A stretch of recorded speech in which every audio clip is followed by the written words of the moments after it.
Meanwhile, on the island, we have some news with Jan Kovar signing a one-year deal with the Islanders. He averaged more than a point per game over the last 5 years in the KHL. But there's always the question, Bill, of how that translates, right, to the National Hockey League.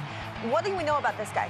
A guy that can score, that can skate, and he's going to join a energetic group, a young group of players. They lose John Tavares. They're going to find players that can fit that bill. Can Kovar come over? It's smaller ice dimensions. You're going to have to learn to play in that smaller rink and get banged around. He's going to have more physical contact than he would in the KHL. 5'11", 216 pounds, the big body, the big size, but he'll get a chance to play with some elite players.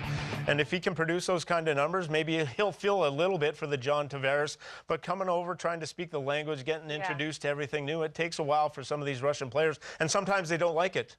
They don't like the fit, and they go back home. So it's a gamble on the Islanders' part to sign this kid and bring him over, because if it doesn't work out, all of a sudden it explodes in your face. So translating those numbers, coming over to the NHL can be dicey at times. But the only thing I can say with the Islanders, even though losing John Tavares, there is still a good young nucleus there led by Barzal, that they can fit these players in and slot them and give them a chance to put up some decent numbers. Well, apparently he is good friends with David Pastrnak, who took the time to welcome his friend on Twitter to the National Hockey League by saying congrats on signing with the Islanders. All the best for you, my friend. By the way, this is his tape job.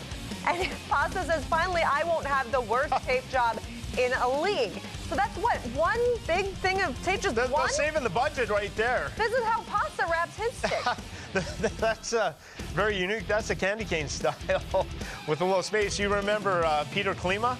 In the old days with the Edmonton Oilers, kind of had it with white tape around where he separated it all the way down the blade, but rarely do you see it, and it's hard. The sticks, when you get ice on it, it's really slippery, so most players elect to use a lot of tape for the grip. It takes a special kind of talent just to use a little bit of tape like Pastrnak. So coming over, they're saving on the stick budget. Sorry, on the stick, the tape budget. They're not going to have to use that much. But it's a talented player, but you're going to use what works. Yeah. Hey, you know, there's a story behind every player, and it's great to hear all of that. And Pasta apparently is a good friend of Kovar's.